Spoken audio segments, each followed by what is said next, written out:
Welcome to This Day in His Story, created by American Heritage Worldwide, a reminder that every day holds something new to learn. Did you know the Library of Congress is the largest library in the world with a total collection of 178 million items, which include manuscripts, rare book collections, and the world's largest collection of legal materials, films, maps, sheet music, and sound recordings. Learn that collections in the library grow by 2 million items each year, and that the library receives about 15,000 items every day, while only 10,000 items are permanently added each working day. Discover that the library contains materials in 470 different languages, and that one of its greatest treasures is a 15th century Gutenberg Bible. Imagine buying, like, a brand new computer. You boot it up for the very first time, and you find that the hard drive is just completely empty. Oh yeah, just absolutely nothing on it. Right. There are no photos, no apps, no saved history. It just has the bare bones operating system that's required to actually turn the machine on. Right. And back in the year 1800, that was essentially the brain of the United States government. The newly established Library of Congress was basically this empty hard drive. I mean, it had a measly 740 books. Which is tiny. It is. But today, it takes in 15,000 new items every single day.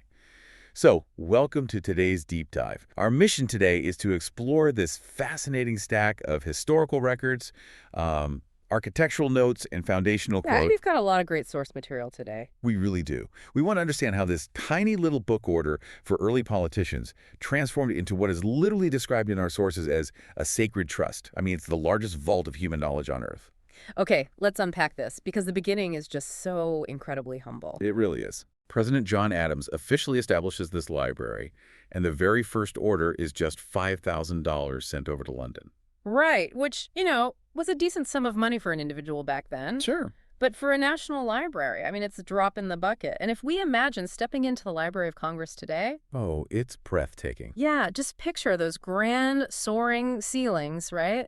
The marble floors, the towering, seemingly infinite shelves of books that just stretch out in every direction. It's a lot. It is almost impossible to reconcile that breathtaking visual with 740 books just sitting in a single room of the early U.S. Capitol building. It's hard to even picture. But that early collection, it set a crucial precedent. The core mission of the library was really established in that quiet moment. Which was what, exactly? Well, to make resources available to Congress and the American people, and, to sustain a universal collection of human creativity for future generations. That sounds incredibly noble, but that original hard drive did not last long at all. No, it didn't. In fact, it almost suffered a catastrophic failure right out of the gate. We have to talk about the trial by fire. Oh, right, 1814. Yeah, August 24, 1814, to be exact. The young nation is at war, and British troops march right into Washington. And they don't just occupy the city, right? They burn the Capitol building to the ground. Which is where the library was. Exactly. That building was the very first home of this fledgling library. Yeah. And it's actually worse, because British troops used the library's books as kindling to start the fire. Ugh, that hurts to even think about. I know, the devastation was profound. They lost 3,000 volumes that day. Wow. For a library that was built, book by book, painstakingly shipped all the way across the Atlantic, it was a massive blow to the young government's institutional memory. I mean, losing your entire collection to a fire and replacing it with Thomas Jefferson's personal library, which is what they did, is like losing your carefully curated music playlists in a hard drive crash. Right. Only to have, like, a legendary music historian just hand you their master collection to start over. Yeah, that's a great way to put it. Because Congress is literally staring at ashes, and former President Thomas Jefferson steps in and basically says, here, buy my books. Yeah, and on January 30, 1815, Congress did just that. They agreed to purchase Jefferson's personal library. Which was huge, right? It was 6,487 books, and the price tag was $23,950. So they go from a charred, ruined room back up to almost 6,500 books. It's a massive upgrade. Huge upgrade. But reading through these sources, it seems like some people in Congress were actually pretty unhappy about this purchase. Yeah, and what's fascinating here is why they were unhappy and how Jefferson's collection fundamentally altered the library's entire trajectory. How so? Well, before the fire, the Library of Congress was exactly what it sounded like, you know?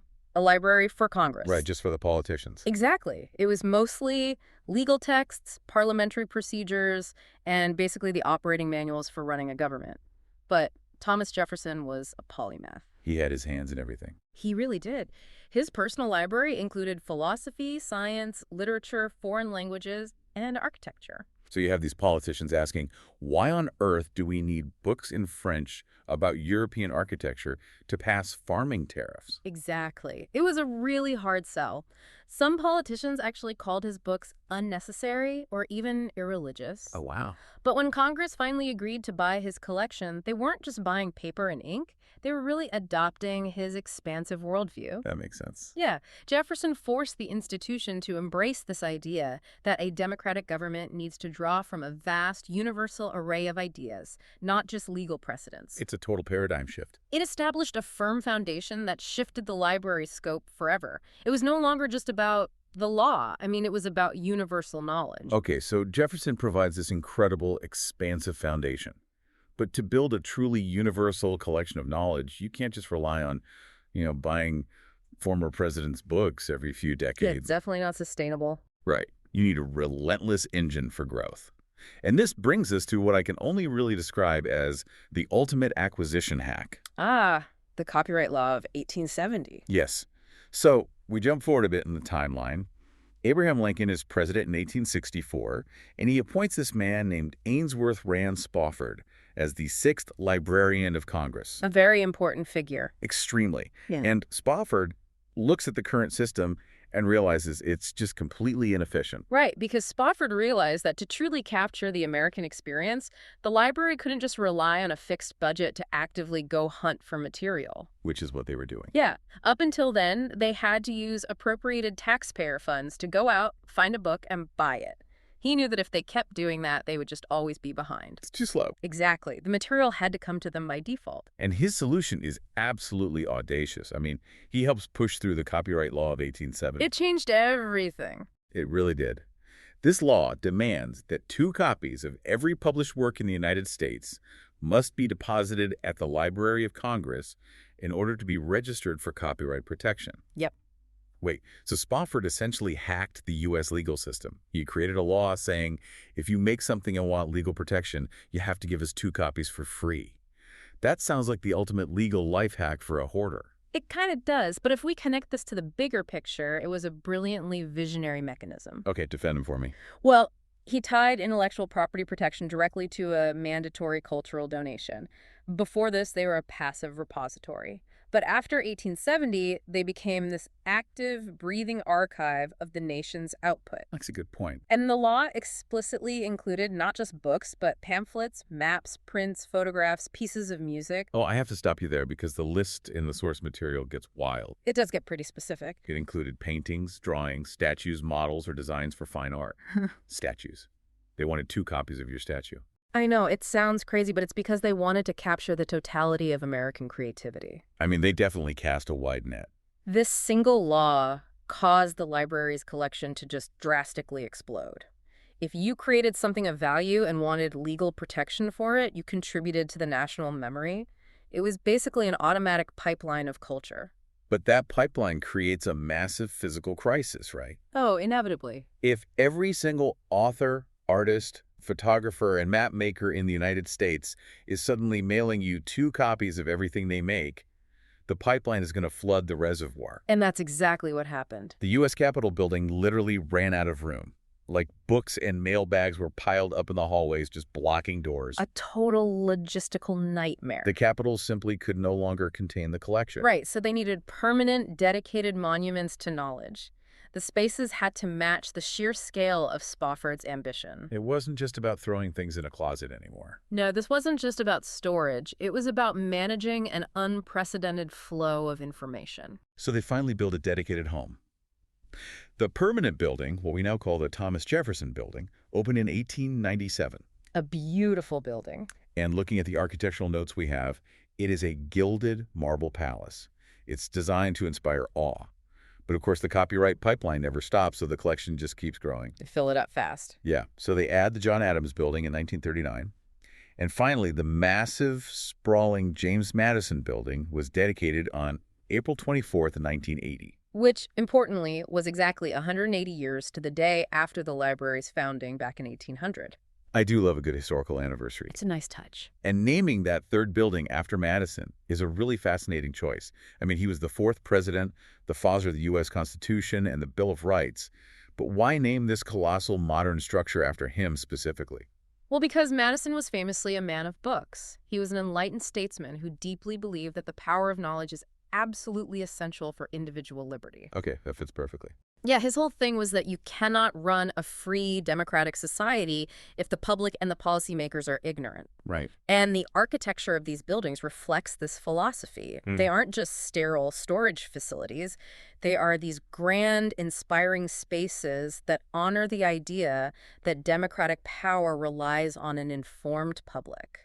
There is this incredible detail over the main entrance of that James Madison Memorial Building that perfectly captures this. Have you seen the pictures of it? The bronze sculpture. Yes.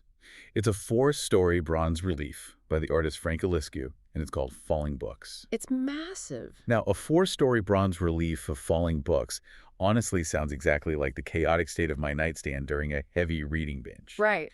But on a monumental scale, it's actually really profound. It's a striking image. It visually represents that cascade of information we've been talking about, the overwhelming weight and momentum of human thought. It's literally falling on you. Exactly. The architecture serves as a daily physical reminder to everyone walking through those doors of what is at stake and what is actively being preserved inside. Okay, so we have these grand monuments. We have the 1870 copyright law pipeline constantly feeding them. And we have the universal foundation that was laid by Jefferson. Let's talk about what actually lives inside these massive buildings today. The fun part. Yeah, let's talk about the sheer scale of the ultimate public library. Well, the numbers are almost difficult to process. I mean, it is officially the largest library in the world. We are talking about over 178 million items. 178 million. Yeah, including 39 million books. That is wild. And here's where it gets really interesting, because largest doesn't just mean a whole lot of English paperbacks. Oh, not at all. Reflecting that universal knowledge mandate from Jefferson, approximately half of the library's book and ongoing publications, like magazines, journals, and newspapers, are in languages other than English. Yeah, the collections actually include works in 470 different languages. The Asian division alone has over 3 million items. That's a huge collection just by itself. It is. And circling back to its very first roots as a resource for lawmakers, the Law Library of Congress is the world's largest law library, sitting on over 2.9 million volumes. But nestled within those millions of volumes are the absolute rarities, right? Yeah. Like, the library holds nearly 70 million rare books and manuscripts. That's where the real treasures are. Yeah. That includes a special collection of 100 incredibly rare children's books. It includes the very first book ever printed in the United States, all the way back in 1640. Right, the Bay Psalm book. Exactly. The full title is actually The Whole Book of Psalms, faithfully translated into English meter. Right. But the absolute greatest treasure of the Library of Congress, like the crown jewel, is a 15th century Gutenberg Bible. It's incredible that they have one. And it's not just any Gutenberg Bible. It is one of only 3 perfect copies in the entire world printed on vellum paper. Which is actually treated animal skin, not wood pulp paper. Oh, wait, really? Yeah. So it lasts significantly longer and has this incredible luminous quality to it. That is amazing. It is. To think you can just walk into a public building in Washington, D.C. and be under the same roof as a perfect vellum Gutenberg Bible is truly breathtaking. It really is.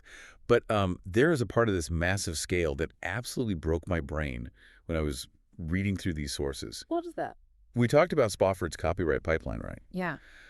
Because of that ongoing law and because of global acquisitions, the library receives about 15,000 items each working day. 15,000 every day. 15,000 items arrive at the loading docks daily, but only 10,000 items are added to the collection. Who exactly is playing bouncer at the door of history, deciding which 5,000 items don't make the cut for the ultimate VIP list of knowledge? Well, this raises a really important question about what it actually means to curate history. Because you can't keep everything. No, you can't. the librarians, and keep in mind, there have only been 14 librarians of Congress since 1800. That's a very exclusive club. Very. But they and their specialized staffs don't just guess. They use incredibly strict collection policy statements. So how does that actually work in practice? Like, how do you look at a mountain of 15,000 things and just throw 5,000 away? Well, they are looking for materials that specifically add to the national memory. Okay. So first, they reject exact duplicates. They don't need 50 copies of a best-selling thriller. That makes sense. Save some shelf space. Right. But then it gets nuanced. They might reject, say, a highly localized, self-published family cookbook, but they will keep a regional historical account of a small town because it documents a unique piece of American life. Oh, I see.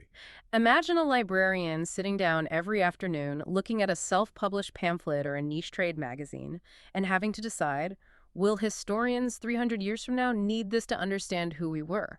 That is a staggering amount of pressure. It really is. They are actively curating the hard drive of humanity day in and day out. Which brings us to a really important point. We've discussed the millions of items, the marble buildings, the ancient Bibles. The big stuff. Yeah, but why should this massive repository matter to you, the listener, today? Like, if you're not a member of Congress or some specialized researcher, why does this matter? It matters because every single book, map, and photograph in that collection tells a story. They tell us about the people who created them, what values they held, what they feared, and how these items were actually used in daily life. Right. There is a deeply resonant quote in our sources from President Thomas S. Monson that captures this perfectly. What did he say? He said, "First, learn from the past. Each of us has a heritage, whether from pioneer forebears, later converts, or others who helped to shape our lives. This heritage provides a foundation built of sacrifice and faith." That's powerful. It is. He finishes by saying, "Ours is the privilege and responsibility to build on such firm and stable footings."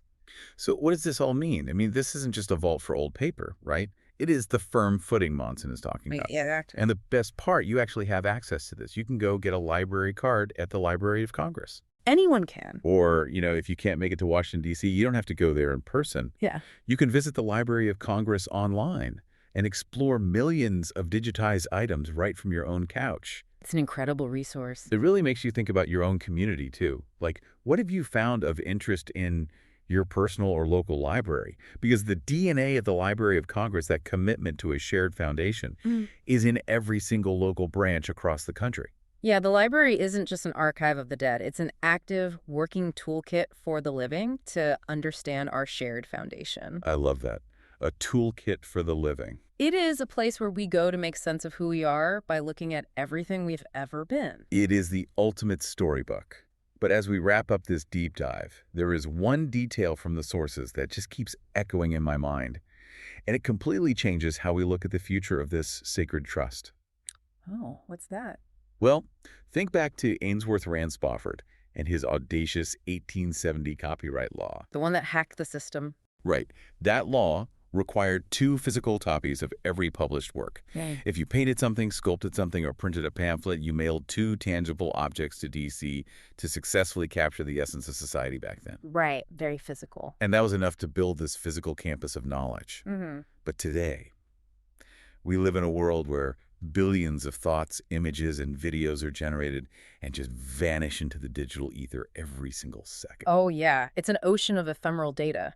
Yes. And it's incredibly fragile. I mean, we are dealing with link rot, obsolete file formats, and servers crashing all the time. Right. Trying to archive the modern internet is like trying to catch a rainstorm with a sieve. It's almost impossible. So if it took massive marble buildings and a daily army of expert curators to filter the physical world, how will libraries of the future possibly manage to capture, filter, and preserve the unimaginable, constantly shifting ocean of digital thoughts and creations we produce today? That is the million-dollar question. When you boot up a new computer today, the hard drive might be empty, but it connects to a cloud that is infinitely vast. Figuring out how to back up the cloud of human history, now that is something to think about. Thank you for joining us for this day in His story. May the lessons of yesterday inspire you to see God's hand today and to play your part in His story now. For more faith-based learning, visit ahsworldwide.org, the homeschool for faith and family.